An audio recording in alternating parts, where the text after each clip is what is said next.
Hello guys, welcome to our YouTube channel study with sky. तो आज हम करने जा रहे हैं फिर से यही अपना सम एप्लीकेशंस ऑफ ट्रिग्नोमेट्री का एक इंपॉर्टेंट क्वेश्चन देखते हैं। क्वेश्चन क्या कह रहा है आपको स्क्रीन पर दिख रहा होगा, let me read it. From the top light house the angles of depression of two ship on the opposite side of it are observe to be alpha and beta. ठीक है, मतलब एक लाइट हाउस है, उसका दोनों opposite side में वो दो बोट्स को देखता है। ठीक है, लाइट हाउस से जो अपोजिट साइड में, मतलब एक बोट इधर है और दूसरी बोट इधर है, इस पर जो इसका एंगल बनना है वो बीटा बनना है और दूसरी तरफ जो बनना है वो अल्फा बनना है। अल्फा बीटा को हम इधर उधर कर सकते हैं, उसमें कोई दिक्कत वाली बात नहीं है। ठीक है, अल्फा उधर बन सकता है, बीटा इधर बन सकता है। ठीक है, कोई दिक्कत नहीं है इसमें। If the height of the light house be H metres, अगर इसकी जो हाइट है वो एच मीटर्स है, इसकी जो हाइट है वो हमने मानी एच मीटर्स है, क्वेश्चन में दी हुई है। And the line joining the ship passes through the foot of the light house, ये जो शिप्स को जो ज्वाइन कर रही है ना लाइन, ये इसके फुट से गुजर रही है। टावर का फुट का यहाँ पे और बोट कहाँ पे, यहाँ पे, तो इनको जो लाइन ज्वाइन करेगी वो फुट से गुजरेगी। आगे चलते हैं। So that the distance between the ship is as follows h into tan alpha plus tan beta upon tan alpha into tan beta metres. हमें पता लगाना है कि जो टोटल डिस्टेंस होगी वो हमारी ये होगी। Okay, late us do that. सबसे पहले आपको मैंने जैसे बताया था कि हमें क्या करना है ट्रिग्नोमेट्री के सभी क्वेश्चंस में, इन वाले क्वेश्चंस में, हाइट एंड डिस्टेंस वाले क्वेश्चंस में हमें क्या करना है ना कि हमें ट्राइंगल्स को देखना है। ट्राइंगल्स कितने हैं, कौन से वाले triangles? Right angle triangles, absolutely correct. तो राइट एंगल ट्राइंगल्स कितने हैं इसमें बच्चों? आप देख सकते हैं कि एक ये वाला राइट एंगल ट्राइंगल है और एक ये वाला राइट एंगल ट्राइंगल है, मतलब ACB और ACD, इन दोनों ट्राइंगल्स में मैं ट्रिग्नोमेट्री लगा सकता हूं। ओके, फर्स्ट ऑफ ऑल तो ACB में लगाते हैं बच्चों। चलो, अब मुझे पता है कि मुझे क्या निकालना है, BD निकालना है। अगर मुझे BD साइड निकालनी है तो मैं BD को BC प्लस CD लिख सकता हूं। मैं लिख सकता हूं कि BD इज इक्वल टू क्या है, BC प्लस CD है। तो मैं पहले BC निकाल लूंगा इस वाले ट्राइंगल से और फिर मैं CD निकालूंगा किससे? एब्सोल्युटली ACD ट्राइंगल से। तो मैं पहले BC निकालने के लिए ABC ट्राइंगल को देखता हूं। तो in triangle ACB which is right angle at angle C at point C। Okay, हम क्या बोलेंगे बच्चों यहां पर, क्योंकि थीटा हमारा यहां पे है। अभी अल्फा बीटा क्या है, अल्फा बीटा से भी कुछ बच्चे कंफ्यूज हो जाते हैं। बेटा देखो, कुछ नहीं होता, जो एंगल्स है ना उनकी कुछ ना कुछ वैल्यूज रहेंगी, बट अगर उनकी वैल्यूज हमें नहीं पता तो हम उनके लिए एक पर्टिकुलर वेरिएबल रख देते हैं, जिस वेरिएबल को जनरली हम थीटा के नाम से जानते हैं। आई मीन एंगल्स के लिए हम जनरली थीटा यूज करते हैं, क्योंकि बाकी वैल्यूज के लिए हम एक्स वाई जेड ABC कुछ भी यूज कर सकते हैं। तो यहां पर उन्होंने थीटा ना लेकर अल्फा और बीटा माने हैं। These are nothing but the angles. इनकी कुछ वैल्यूज हो सकती हैं, कुछ भी वैल्यूज हो सकती हैं। ओके बच्चों, तो अगर मैं इस ट्राइंगल में देखता हूं बेटा ACB में, ACB ट्राइंगल के अंदर एंगल जो अल्फा है, इसके साथ में कौन है, BC। इसके साथ वाली हमेशा क्या कहलाती है, बेस कहलाती है। एब्सोल्युटली, तो BC क्या है, बेस। और मुझे इसकी वैल्यू दी हुई है, यानी कि मुझे इसके सामने, यानी कि परपेंडिकुलर, तो एंगल के सामने क्या होता है, परपेंडिकुलर। तो परपेंडिकुलर और बेस में मुझे फिर से रिलेशन चाहिए। और tan थीटा इज है, tan थीटा क्या देता है बच्चों, बताओ। tan theta gives us P upon B। हमें पता है कि पाकिस्तान भूखा प्यासा और हिंदुस्तान हरा भरा। ओके, तो tan theta is equal to P upon B। Let us do it. Theta की वैल्यू क्या है यहाँ पे, tan alpha equals to P कितना है बच्चों, H, और बेस कितना है, बेस है BC। ठीक है, चलो, क्या मैं यहां से H की वैल्यू निकाल सकता हूं? नहीं, मुझे H की निकालनी नहीं है, मुझे तो BC चाहिए, क्योंकि मुझे BC यहां पुट करना है। तो मुझे BC की वैल्यू निकालनी है। मैं BC की वैल्यू निकालूंगा तो इस BC को पहले इधर लेके जाऊंगा और tan अल्फा को नीचे लेके आऊंगा, मतलब BC इधर जाएगा मल्टीप्लाई में तो tan अल्फा नीचे आ जाएगा। ठीक है, तो H अपॉन tan अल्फा हो जाएगा बेटा। कोई भी दिक्कत इस बात में? गुड, तो BC की वैल्यू आ गई। अब हम देखेंगे इन ट्राइंगल BC की तो आ चुकी है मेरे पास, CD और चाहिए मुझे, तो CD किस में है, ACD में। तो ACD ट्राइंगल में क्या होगा, देखो, in triangle ACD which is right angle at C again, इसमें मैं फिर से बेटा देख पा रहा हूं कि मुझे tan बीटा ही यूज करना पड़ेगा। क्यों? क्योंकि tan थीटा क्यों यूज करना पड़ेगा, क्योंकि थीटा का है यहाँ पे। इसके सामने वाली साइड कौन सी है जो गिवन है, H है, और इसके सामने वाली क्या होती है, परपेंडिकुलर। इससे जुड़ी हुई वाली कौन सी होती है, बेस होती है। तो परपेंडिकुलर और बेस में रिलेशन कौन देता है, tan theta. So tan theta is equals to P upon B, which gives us tan beta is equals to P upon B। अब देखो बेटा, P इसके सामने H है, अपॉन बेस कितना है तो सी डी है, बेस कितना है सी डी है। ओके ठीक है, तो यहां से मैं सी डी की वैल्यू निकालूंगा तो सी डी को इधर मल्टीप्लाई में लेके जाऊंगा। जब सी डी इधर मल्टीप्लाई में आ जाएगा तो ये इधर जब जाएगा तो बेटा ये डिवाइड में जाएगा, क्योंकि सी डी के साथ मल्टीप्लाई में तो उधर जाके डिवाइड हो जाएगा, मतलब C D equal to H upon tan beta हो जाएगा। कोई दिक्कत यहां तक? Very good. तो बीसी और सीडी मेरे पास आ चुका है। Now let's put it here. तो बीडी की वैल्यू क्या हो जाएगी बच्चों? बीडी इक्वल्स टू बीसी कितना है H upon tan alpha, H upon tan alpha plus CD कितना है H upon tan beta, H upon tan beta. अब आप देख सकते हैं यहां से एच कॉमन आ रहा है। ओके तो एच कॉमन ले लेते हैं हम, इसके नीचे यहां पे लिख रहा हूं बेटा, एच कॉमन लेंगे तो one upon tan alpha plus one upon tan beta. फिर क्या कर सकते हैं, एलसीएम ले सकते हैं। तो एच इंटू में क्या बचेगा, अपॉन में आएगा बच्चों टेन अल्फा टेन बीटा,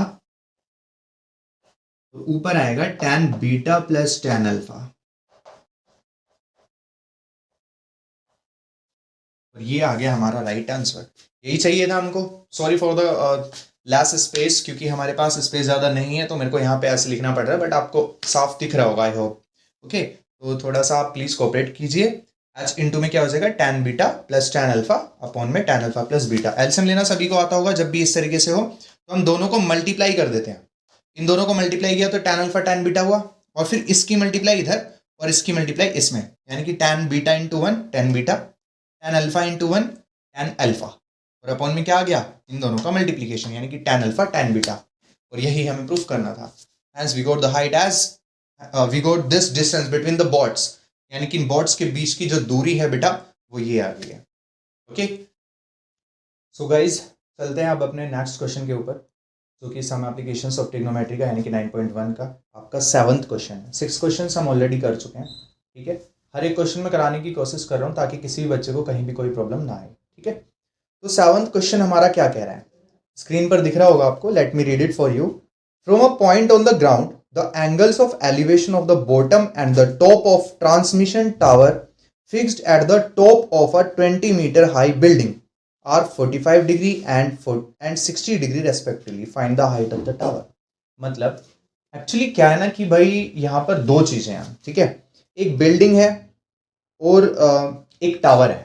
ठीक है, लेट अस सपोज ये बिल्डिंग है हमारी यहाँ से यहाँ तक की। ठीक है, थोड़ा छोटा बनाते हैं इसको ताकि आपको क्वेश्चन में देखने में प्रॉब्लम ना हो। This is our building which is 20 metre high, यहां तक बिल्डिंग है बेटा। ठीक है, और इसके ऊपर लगा हुआ है हमारा टावर। ठीक है, और हमसे कह रहा है कि ग्राउंड के किसी एक पॉइंट से ये जो टावर है ना, टावर, इसका नाम मैं टावर रख देता हूँ, ये मैंने लिख दिया है टावर है भाई ये। ठीक है, टावर, और ये अपनी बिल्डिंग है। ठीक है, यहां से यहां तक बिल्डिंग है, ये वाली टावर है। ग्राउंड से किसी एक पॉइंट से इस टावर के फुट का और इसके एकदम टॉप का जो एंगल ऑफ एलिवेशन बन रहा है वो 45 और 60 डिग्री बन रहा है। ठीक है, सपोज यहां एक पॉइंट है, एक लाइन ऐसे गई and second one is this. तो बताओ बच्चों छोटा वाला कौन सा एंगल होगा? छोटा वाला भाई ये होगा अपना 45 डिग्री होगा। ठीक है, और ये जो बड़ा एंगल है ये 60 डिग्री होगा। ठीक है, एब्सोल्युटली करेक्ट है ना, कोई दिक्कत तो नहीं है इसमें, एंगल पहचानने में कोई दिक्कत आपको नहीं होगी। बट नाउ आपको एक चीज पहचाननी है, आपको देखना है कि इसके अंदर ट्रायंगल कितने हैं। Again I am saying the same thing कि भाई हर एक क्वेश्चन में आपको ये देखना है सबसे पहले कि आपके पास ट्रायंगल्स कितने हैं। मेनली दो ही होते हैं। ठीक है, दो राइट एंगल ट्रायंगल होते हैं, उन दोनों में आपको क्या करना है, ट्रिग्नोमेट्री लगानी है। और दूसरी चीज आपको ये देखनी है कि उन दोनों ट्रायंगल्स के बीच में कॉमन क्या चीज है, उन दोनों ट्रायंगल्स में कॉमन कौन सी साइड है, या फिर कौन सा एंगल भी आएगा, कुछ ऐसे क्वेश्चंस भी आएंगे। तो आप यहां पे देखें कि सबसे पहले राइट एंगल ट्रायंगल कौन कौन से दो हैं आपके पास। तो भाई राइट एंगल तो एक ही एंगल बन रहा है यहाँ पे। अगर मैं इसका नाम रख दूं suppose A B C and this is point D, तो मैं कहूंगा ए डी सी एक राइट एंगल है। ओके, फिर मैं कहूंगा बी डी सी, ये भी एक राइट एंगल है, राइट एंगल ट्रायंगल है। तो दो राइट एंगल ट्रायंगल्स हमें यहां पर दिख रहे हैं। इन दोनों राइट एंगल ट्रायंगल्स में मुझे लगानी पड़ेगी ट्रिग्नोमेट्री। लेट्स डू इट, करते हैं। तो हमसे पूछा क्या, हाइट ऑफ द टावर पूछी है, मतलब ये ए बी साइड पूछी है और कुछ नहीं पूछा। ठीक है बच्चों, तो मैं पहले पता है क्या करूंगा, कॉमन साइड देखूंगा। मेरे को दिख रहा है कि डीसी साइड कॉमन है, दोनों ट्राइंगल्स में डीसी है। ध्यान से देखो, ए डी सी में भी डीसी आ रही है और बेटा बी डी सी में भी डीसी साइड आ रही है। ठीक है, तो मैं डीसी की वैल्यू पहले निकाल लेता हूं। किस ट्राइंगल से निकालूं मुझे ये बताओ। क्या मैं एडीसी में ट्रिग्नोमेट्री लगाकर डीसी निकालूं? नहीं, निकाल ही नहीं सकता। पता है क्यों? क्योंकि मैंने क्या कहा था कि एक साइड होनी मस्ट है, एक साइड होनी मस्ट है और एक एंगल होना चाहिए। बड़े वाले ट्राइंगल में बेटा, एडीसी ट्राइंगल में एंगल तो दे रखा है लेकिन पूरी साइड हमें नहीं दे रखी, हमें आधी यानी कि बिल्डिंग की हाइट यानी कि 20 मीटर दे रखी है। तो मैं छोटे वाले ट्राइंगल में लगाऊंगा ना फिर पहले ट्रिग्नो, यानी कि बीडीसी में लगाऊंगा। आई होप आपको समझ आ रहा होगा। In triangle BDC which is right angle at C। तो आप अब इसमें देखें, BDC ट्राइंगल में एंगल कितना बनना है बेटा, 45 डिग्री। अब इस 45 डिग्री के सामने वाली जो साइड है यानी कि BC, ये होगी क्या, परपेंडिकुलर। और इससे जो नीचे टच हो रही है क्या होगी, बेस। और परपेंडिकुलर और बेस में कौन रिलेशन देता है, absolutely correct, tan theta. It is tan theta. So tan theta is equals to P upon B, जहां से हमें मिलेगा, नीचे लिख देता हूं, tan थीटा कितना है बेटा इस वाले ट्रायंगल के लिए, 45 है, इज इक्वल्स टू P कितना है, तो इसके सामने की साइड कितनी है, 20 अपॉन बेस। बेस की वैल्यू कितनी है, DC रख देते हैं। तो tan 45 की वैल्यू बताओ मुझे फटाफट। 1 होती है, कितनी होती है tan 45, 1 होती है। याद कर लेना, बार बार बोल रहे हैं, हर एक क्वेश्चन में यूज हो रहा है वैल्यूज का। ठीक है, तो tan 45 1 हो गया, फिर 20 अपॉन DC, क्रॉस मल्टीप्लाई कर दो बेटा, 1 के अपॉन में 1 मान सकते हैं, तो DC इक्वल्स टू आ जाएगा 20। ओके, DC कितना आ गया, 20 मीटर। यानी कि ये जो पॉइंट है बच्चों, ये भी 20 मीटर हो गया। ओके, ये भी 20 मीटर दूर है। अब हम क्या करेंगे, अब हम बड़े वाले ट्रायंगल में यानी कि ADC ट्रायंगल में लगाएंगे। तो अब हम लिखेंगे now in triangle ADC which is right angle at C। तो यहां पे हमें क्या मिलेगा बेटा, यहां पे भी tan ही लगाना पड़ेगा क्योंकि P अपॉन B लेंगे। तो tan क्या आएगा इस बार, 60 आएगा। तो tan 60 is equal to P upon B। P की वैल्यू कितनी है आप बताओ मुझे, P की वैल्यू बताओ मुझे। पूरी वैल्यू है क्या P की, नहीं, ये तो AC है, AC रख देते हैं। AC अपॉन बेस कितना है बेटा, अब ये भी निकाला है, let me know, it is DC and DC की वैल्यू कितनी निकाली है, 20। ठीक है, तो tan 60 कितना होता है बच्चों, √3 होता है। कितना होता है बताओ जल्दी, √3 होता है। ठीक है, और tan 30 कितना होता है, यस 1 अपॉन √3, गुड। तो √3 है और is equal to AC upon में 20। तो AC की वैल्यू कितनी आ जाएगी, 20 को इधर लेके आएंगे तो ये बन जाएगा 20 √3 इज इक्वल टू AC। किसी को दिक्कत, AC की वैल्यू हमारे पास आई 20 √3। नाउ टोटल है यार ये तो, लेकिन मुझसे क्या पूछा है, मुझसे पूछा है सिर्फ टावर की हाइट। टावर की हाइट कितनी है, AB। तो मैं AB कैसे निकालूंगा बताओ मुझे। पूरी साइड मेरे पास आ गई, मेरे पास BC भी है, तो मैं पूरी में से इस नीचे वाली BC को घटा दूं तो मेरे पास AB आएगा, नहीं आएगा, बिल्कुल आएगा। तो हम यहां पे लिख सकते हैं कि AB जो है ना बच्चों, वो आएगा AC माइनस BC करके। ठीक है, AC की वैल्यू बताओ 20 √3 माइनस BC की वैल्यू बताओ, BC की वैल्यू बोलो जल्दी, क्वेश्चन में गिवन है 20 मीटर। ओके, तो कितना आ जाएगा 20, इसमें से हम 20 कॉमन ले सकते हैं तो बचेगा √3 माइनस 1, इतना metre. This is our answer. Got it, good. अब बढ़ते हैं अगले क्वेश्चन के ऊपर। अगला क्वेश्चन 8th क्वेश्चन कह रहा है कि भाई, let me rough it for you. So अब हम चलते हैं 8th क्वेश्चन के ऊपर। 8th क्वेश्चन क्या कह रहा है, you can see it on your screen, let me read it for you. A statue 1.6 metre tall stands on the top of a pedestal. Pedestal है एक, ठीक है, पेडेस्टल मतलब भाई जिसके ऊपर मूर्तियां खड़ी होती है ना, वो होता है पेडेस्टल। यहां से यहां तक जो है हमारा पेडेस्टल है। ठीक है, PD लिख दिया हमने, पेडेस्टल। ओके, इसके ऊपर बेटा हमारी कोई मूर्ति या कुछ इस तरीके की चीज, स्टैचू कोई खड़ा हुआ है। ठीक है, किसी भी चीज का, किसी भी इंसान का हो सकता है, किसी भी ग्रेट पर्सन का। Okay, so this is statue. अब आगे सुनेंगे आप। तो इस स्टैचू ऑफ 1.6 मीटर टॉल, इसकी वैल्यू कितनी दे रखी है, 1.6 मीटर। ठीक है, from a point on the ground the angle of elevation of the top of the statue is 60 metre. From a point on the ground the angle of elevation of the top of the statue. ठीक है, यानी कि statue के top का जो बन रहा है, स्टैचू का टॉप यहां पे, ग्राउंड के किसी पॉइंट से, यहां से ये जो एंगल बनना है बेटा वो 60 डिग्री बन रहा है. कितना बन रहा है? 60 डिग्री बन रहा है. ठीक है, उसके बाद उन्होंने कहा कि and from the same point angle of elevation of the top of the pedestal. इस बार कह रहा है top of the pedestal. Pedestal कहां तक है? यहां तक है पेडेस्टल, ये है पेडेस्टल. इसका टॉप मतलब ये. तो बच्चे यहां तक का जो एंगल बनेगा वो कितना बन रहा है ये बताएं. ये बोल रहा है कि 45 डिग्री बन रहा है. ठीक है, ये बन रहा है 45 डिग्री. इस 60 को मैं यहां लिख देता हूं कि ये जो एंगल है हमारा 60 डिग्री है. ठीक है, समझ आ गया सभी को? ये हमारा डायग्राम बनेगा. समझ आया कैसे बनाना है डायग्राम? एक पेडेस्टल है, उसके ऊपर एक स्टैचू है, स्टैचू की हाइट 1.6 मीटर है. पेडेस्टल की हाइट हमको नहीं बताई क्योंकि वही तो हमसे पूछ रहा है. यस, वही हमसे पूछ रहा है. एंगल ये 45 है और ये वाला एंगल हमें 60 डिग्री दे रखा है. क्या और कुछ हमें गिवन है क्वेश्चन में? नहीं. पूछा है find the height of the pedestal. अब थोड़ा सा उल्टा ही क्वेश्चन हो गया जैसे पहले था, है ना? उसमें ये वाली हाइट दे रखी थी, ये पूछ रखी थी. इसमें ये दे रखी है, ये पूछा है. आपको same again same thing what will I से टू यू कि इन क्वेश्चंस में सबसे पहले आपको देखना है कि कितने राइट एंगल ट्रायंगल्स बन रहे हैं and then you have to find कि उन दोनों राइट एंगल ट्रायंगल्स में कॉमन कौन सी चीज है. ठीक है, तो कॉमन कौन सी चीज है? दोनों दो राइट एंगल ट्रायंगल का नाम बताएं पहले आप. अगर मैं कह रहा हूं कि this is A B C and D, तो हमें दिख रहे हैं ए सी डी. एक ट्रायंगल ये बन रहा है और एक बनना है बी सी डी, छोटा सा. ठीक है, दो राइट एंगल ट्रायंगल बन रहे हैं और दोनों में कॉमन क्या चीज है? तो बेटा डीसी कॉमन है. एडीसी में देखो डीसी कॉमन, बीसीडी में देखो DC common.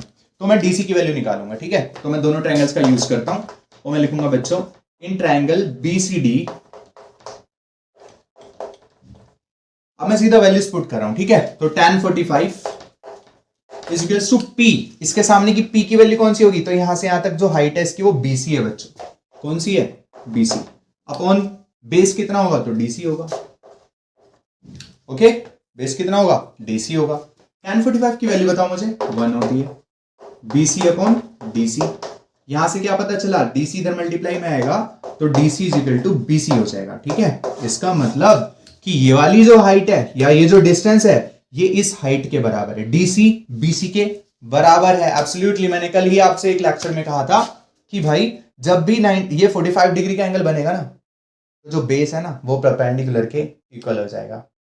It's magic. It's not magic actually, that's maths. Okay, तो डीसी इज इक्वल टू क्या हो जाएगा बच्चों? बीसी हो जाएगा. Now what we have to find is this height, pedestal height. अब मैं क्या करूंगा? मेरे पास डीसी की वैल्यू बीसी के टर्म्स में आई है, कोई दिक्कत नहीं है. मैं एडीसी ट्रायंगल में ट्रिग्नोमेट्री लगाऊंगा. Now in triangle ACD, ACD triangle में भी tan क्या होगा? tan 60. इस बार एसीडी ट्रायंगल में कौन सा एंगल बनना है? ये बनना. और ये कितना है बच्चों? 60 डिग्री है. तो tan 60 इज इक्वल टू इसके सामने वाली साइड एसी, पूरी क्या है? एसी है. अपॉन बेस क्या है? डीसी है. बेस कितना है बेटा? डीसी. और tan 60 की वैल्यू बताओ मुझे फटाफट. √3 is equals to AC upon DC. Multiply में भेजो तो एसी की वैल्यू कितनी आ गई? एसी की वैल्यू कितनी आएगी? डीसी √3. या फिर इसको ये ना लिख के हम पता क्या करेंगे? हम यहां से डीसी की वैल्यू निकालेंगे क्योंकि यहां से भी हमने डीसी निकाला है, यहां से भी हम डीसी निकाल लेंगे और दोनों को इक्वल कर देंगे, आंसर आ जाएगा. तो डीसी की वैल्यू जो आएगी बेटे, डीसी इधर जाएगा और √3 नीचे आएगा तो एसी अपॉन √3 हो जाएगा. डीसी इक्वल टू क्या हो जाएगा? AC upon √3. Okay, this is equation 1 suppose and let this equation to be equation 2. So from equation 1 and 2 we get that DC we can say LHS are equal, so RHS will be also equal. तो BC की value कितनी आ गई बेटा? BC is equal to आया AC upon √3. ठीक है, BC is equal to AC upon √3 आया और BC की वैल्यू मुझे निकालनी थी बट ये मेरे AC के टर्म्स में आ रही है. क्या मैं निकाल सकता हूं? अब बिल्कुल निकाल सकता हूं. देखो कैसे. AC इक्वल्स टू मैं क्या लिखूंगा बताओ? पहले यहां से AC की वैल्यू निकाल लो. √3 BC आ जाएगी. √3 BC. ठीक है, ये आ गया. अब मुझे पता है AC को मैं तोड़ के लिख सकता हूं. क्या लिख सकता हूं? देखो फिगर में देखो. AC को मैं लिखूंगा AB plus BC. AB plus BC लिख सकता हूं ना? यस. AC है पूरी, AB प्लस BC लिखा. AB प्लस BC टोटल बना AC. ये बना. ए बी की वैल्यू कितनी है बच्चों? ए बी की वैल्यू है 1.6 और बी सी की कितनी है बेटा? बी सी की वैल्यू बताओ कितनी है? अभी अभी हमने देखा बी सी की वैल्यू है ए सी अपॉन रूट 3। कितनी है बोलो? कुछ भी लिख सकते हैं, क्योंकि मुझे बी सी चाहिए, तो क्या मैं बी सी की वैल्यू रखूं या मैं ए सी की वैल्यू यहां पे रखूं, आप बताएं। तो बेटा क्योंकि मुझे बी सी की वैल्यू चाहिए, तो मैं बी सी को तो लेके चलूंगा ना यहाँ पे, और ए सी की वैल्यू भी मैं बी सी के टर्म्स में लिखूंगा, ताकि यहां मुझे बी सी मिले, और फिर मैं उसको सॉल्व करके बी सी की वैल्यू निकाल लूं, क्योंकि मुझे बी सी चाहिए था। समझ आ रहा है? गुड। तो ए सी की वैल्यू कितनी है बेटा? √3 बी सी। ठीक है, अब इस इक्वेशन से मुझे बी सी की वैल्यू निकालनी है। आप सब निकाल सकते हैं, 10th क्लास के स्टूडेंट्स हैं। इसको माइनस में लेके आएंगे, तो √3 बी सी माइनस ये इधर आकर क्या हो जाएगा? बी सी, और इक्वल टू में क्या बचा? सिर्फ 1.6। क्या किया मैंने बेटा? ये जो इक्वेशन थी इसमें प्लस जो बी सी था इधर ले आया, उसको माइनस बी सी बन गया। ठीक है, अब इन दोनों में से बी सी कॉमन लूंगा मैं। ठीक है, इन दोनों में से क्या कर रहा हूं मैं? बी सी को कॉमन ले रहा हूं, तो अंदर क्या बचेगा? बी सी बाहर लिया तो यहाँ √3 और माइनस यहां से क्या बचा? सिर्फ 1, तो √3 माइनस 1 इक्वल्स टू में क्या बच रहा है? 1.6।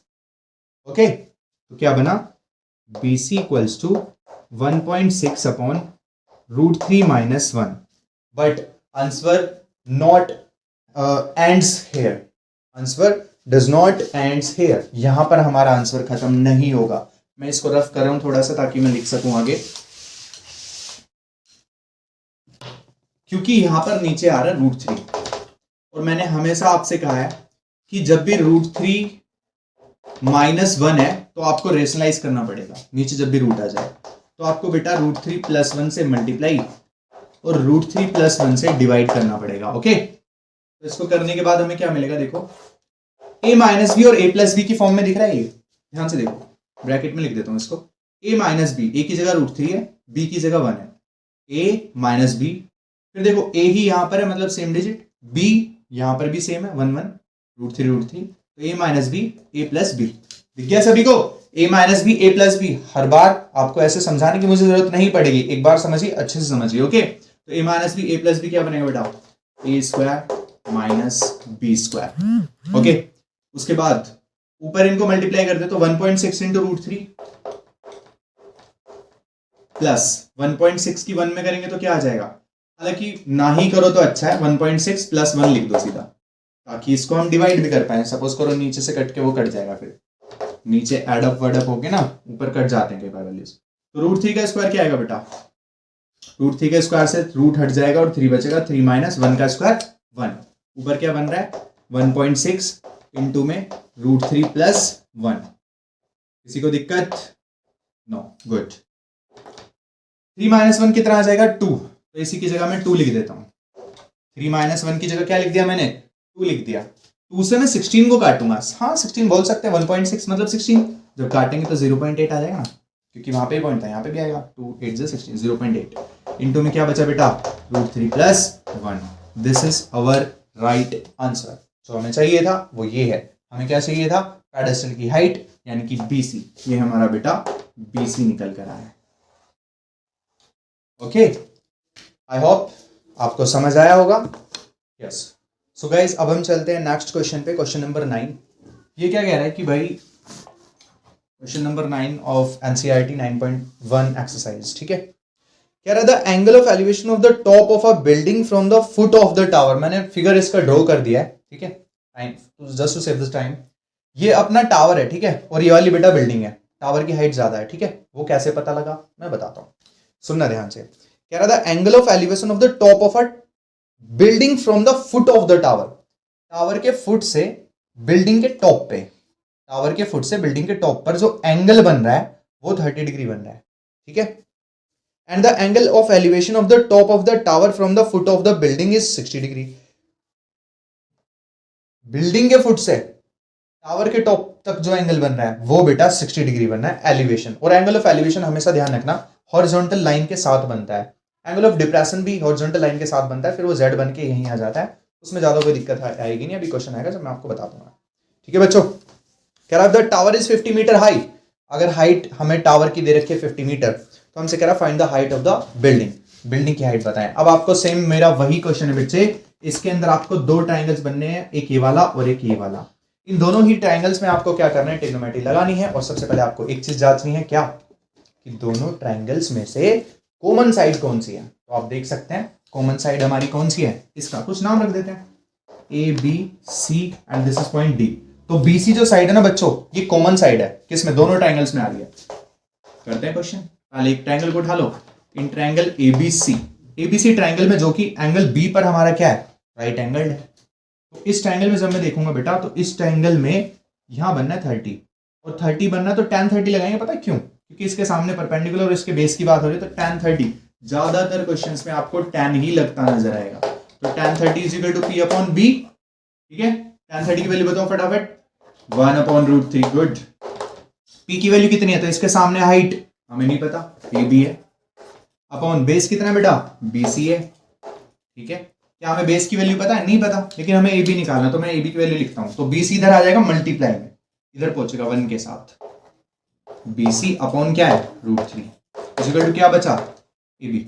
अब आपका कुछ बच्चों का सवाल होगा कि हर बार आप भैया क्रॉस मल्टीप्लाई कर रहे हैं, बट इस बार आपने ऐसा क्यों नहीं किया, इस बार सिर्फ bc को इधर क्यों भेजा। क्योंकि बेटा मुझे ab की वैल्यू चाहिए, मुझे किसकी वैल्यू चाहिए, मुझे ab चाहिए, क्योंकि मुझे चाहिए हाइट ऑफ बिल्डिंग, बिल्डिंग ये है, ab की वैल्यू चाहिए, तो मैं ab की वैल्यू निकालूं, लेकिन यहाँ तो bc आ रहा है, bc की वैल्यू कैसे निकाले, तो bc की वैल्यू निकालूंगा मैं इस वाले डायग्राम से, इस वाले ट्राइंगल से, ठीक है, क्योंकि इसमें मुझे ये हाइट गिवन है। तो अब मैं देखता हूं इन ट्राइंगल डीबीसी, ठीक है, इस ट्राइंगल के अंदर भी जब मैं tan 60 लगाऊंगा, तो 60 के सामने वाली साइड है हमारी 50 और इससे जुड़ी हुई बेस कितना है, वो है बेटा BC। tan 60 की वैल्यू बोलो फटाफट, रूट 3 होता है, कितना होता है, रूट 3, और ये कितना हो जाएगा 50 अपॉन BC।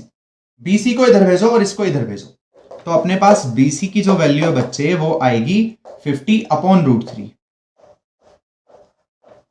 किसी को दिक्कत यहां तक, अगर मुझे BC निकालना है, मैं BC को इधर लेके आऊंगा और रूट 3 बेटा नीचे जाएगा, तो 50 अपॉन रूट 3 हो जाएगा। BC की वैल्यू ये आई, यहां पे लेट पुट कर देते हैं दोनों को। तो BC की वैल्यू जब मैं इसमें पुट करूंगा, BC की जगह इसमें, तो 50 रूट 3 अपॉन में रूट 3 इक्वल्स टू AB।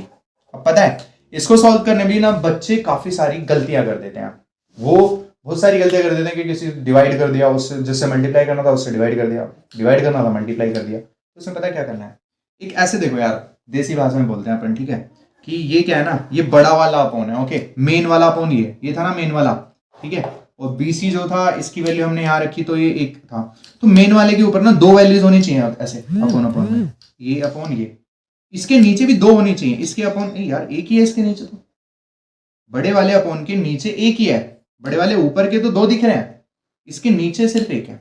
तो क्या मैं इसके नीचे 1 लिख दूं, कोई दिक्कत है किसी को ऐसे 1 लिख दूं, तो नहीं ना। अब बन गए ना दो दो, इस बड़े के ऊपर दो मेन बन गए और इस बड़े के नीचे भी दो वैल्यूज इस तरीके की बन गई अपॉन अपॉन में, ठीक है। अब मुझे क्या करना है, बीच वाले की बेटा बीच में मल्टीप्लाई कर दो, बीच वाले की इसमें कर दो, बीच वालों की आपस में मल्टीप्लाई, और सबसे जो नीचे वाला है इसकी सबसे ऊपर वाले में मल्टीप्लाई करो, ठीक है। तो AB की जो वैल्यू आएगी मेरे बेटे यहाँ पे, वो आएगी 50 की मल्टीप्लाई किसमें हुई, 1 में, तो 50 बन जा 50, 50 एकम 50, रूट 3 की होगी रूट 3 में, तो क्या आ जाएगा 3। This is the right answer.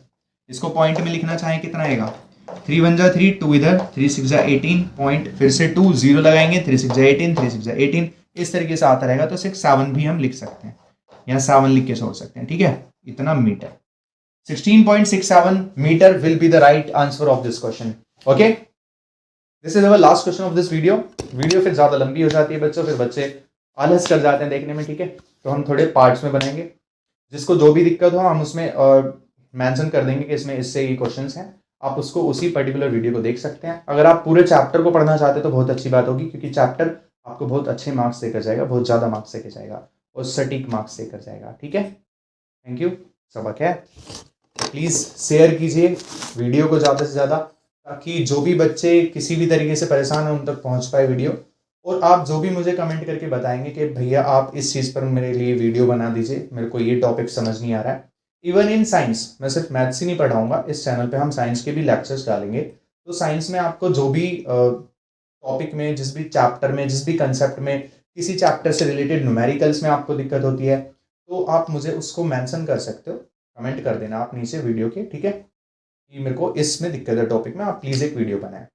Okay, आप हमें सपोर्ट कीजिए, हम आपको सपोर्ट करेंगे। Please subscribe the channel. Okay, thank you. Like कीजिएगा if you like it, if you really like it. Okay, thanks.